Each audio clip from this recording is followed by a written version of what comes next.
Welcome to today's Explainer. Look, I am absolutely thrilled to guide you through this today because we're looking at something that could literally change how you view content creation forever. We are breaking down Jan Morrow's methodology from The Channel That Pays. Our goal today is super simple but incredibly powerful. We're going to shift your mindset away from blindly chasing viral views and instead show you how to engineer a predictable, income-generating business asset.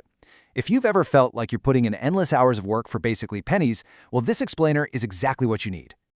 Okay, let's dive right into the blueprint. Today we're covering 6 distinct parts: the slot machine trap, engine 1, position, engine 2, attract, engine 3, compound, engine 4, monetize, and finally, owning your business asset. Let's start with part 1, the slot machine trap, and uncover exactly why 96% of channels fail. 96% out of the 115 million or so channels out there, 96% never even qualify to earn money. I mean, think about that for a second. That is a massive chunk.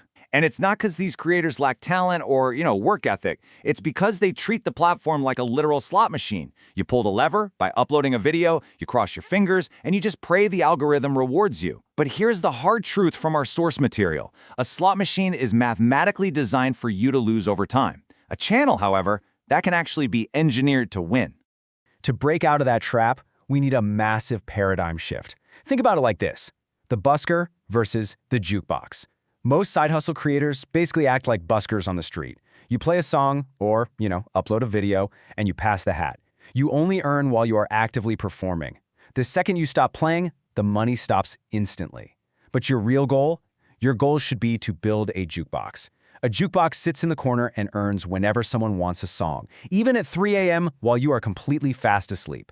We want to stop busking and start building a permanent, compounding asset. Moving right along to engine 1, position, finding your sweet spot.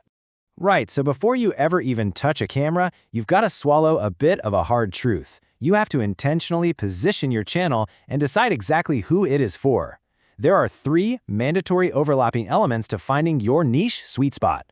First up, there must be demand, like a provable audience out there actively searching for your topic. Second, there's you. It has to be a topic you can actually sustain making videos about for a year without burning out. But here's the thing, so many creators stop right there, and that is exactly why they stay broke. So the absolute crucial point is this third element, buyer value. Is this audience near money? Do they buy things? Do advertisers actually want to reach them? Could you eventually sell them a template, a course, or maybe a physical product? If your niche lacks buyer value, you are intentionally putting a tiny ceiling on your income. So once you've nailed down a niche with actual buyer value, you need a promise, a rock-solid channel promise. It looks like this. I help who go from before to after by what you publish. You have to clearly define your one viewer. If you try to make content for everyone, you're making content for no one. A narrow, highly specific target audience is exactly how a small channel totally beats a blurry, generic one. When you speak directly to one specific person's exact problem, they feel like you are literally reading their mind. And that, right there, is how you build deep trust. Okay, let's rev up engine 2, attract, earning the click and the watch. This engine is all about totally removing the mysticism around the dreaded algorithm. People treat the algorithm like this moody god they constantly have to appease. Actually, scratch that. It's really just a straightforward machine that measures viewer satisfaction through a 4-layer test. When you hit publish, the algorithm tests your video on a very small, targeted niche audience first. If they click and watch, boom, it moves to step 2, a broader niche slice. If they stay, it goes to topic-adjacent viewers, and finally, out to general home feed recommendations. When a video flops, it's almost never a shadow ban. It simply failed that very first test at layer 1. Passing that very first test? That all comes down to packaging, which means your title and your thumbnail. Take a weak package, for example. Tutorial Episode 12 Lighting Setup. It's invisible, it's generic, and it totally ignores what the viewer actually wants. Now, look at a strong package for the exact same video. The $0 lighting fix that makes cheap cameras look expensive. Wow. See the difference? It names a specific desire and promises a super clear outcome. Your click-through rate, or CTR, is simply a grade on your packaging success. And your average view duration is a grade on your content retention success. Win the click, then keep the promise to win the watch. Which brings us to engine 3, compound, building a library.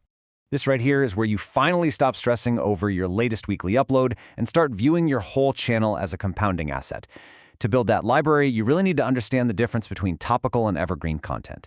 Topical content, like chasing the latest news or trending drama, that's like sugar. It gives you this quick energy and a fast burst of views, but man, it decays incredibly fast.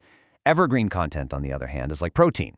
Videos that answer persistent questions, think along the lines of a beginner's guide or how to fix a very specific problem. They might start a bit slower, but they quietly pay you while you sleep for years. As a time-strapped side hustler, the vast majority of your catalog needs to be that evergreen protein. Now, there is a hard truth you're going to face on this journey, and it's what we call the invisible wall. For months 1 through 6, you're putting in the work, right? But you're hovering near 0 views. It looks like a total flat line.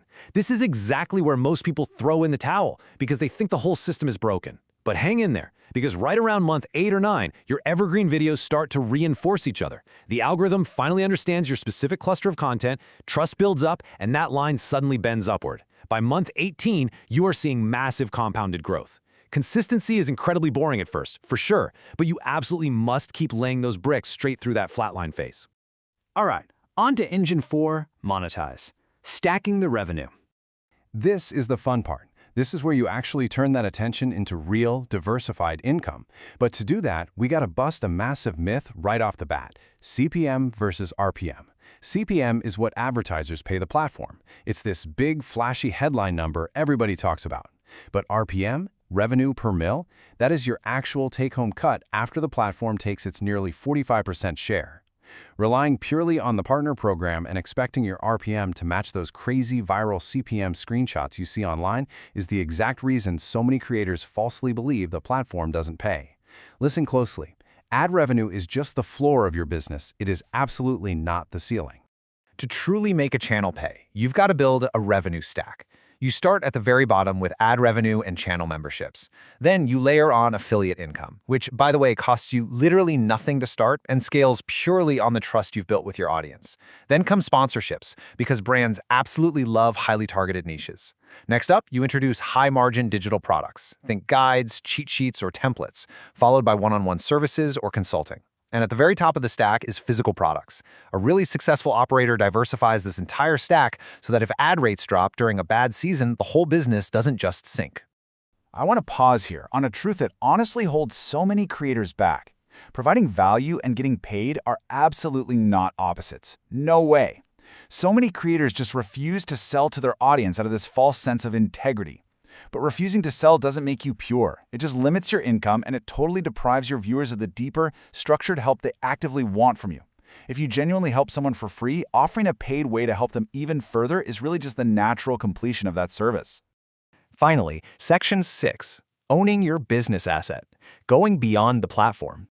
Okay, so you've positioned, attracted, compounded, and monetized. Awesome. Now you have to protect the whole shebang. You have to protect the machine you've built beyond the platform itself. First off, you need to deepen relationships via a dedicated community. Also, avoid mass-produced, lazy, templated content at all costs, because the platform will eventually flag and demonetize you. But the most vital, absolute non-negotiable point here is the email list. Never, ever build your entire business solely on rented land. If the platform changes its rules tomorrow or some weird glitch strikes your channel, you could lose everything overnight. An email list is the only audience you truly definitively own. It's your ultimate insurance policy. Start building it from day one.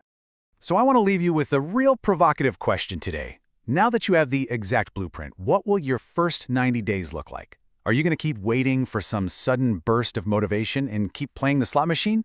Or are you going to sit down, run the niche scorecard, define your one single viewer, and start batching that evergreen protein content? Stop waiting to feel ready, start building your jukebox today, apply this 4-engine system, and engineer a channel that actually pays. Thank you so much for hanging out with me for this explainer, and I seriously cannot wait to see what you build.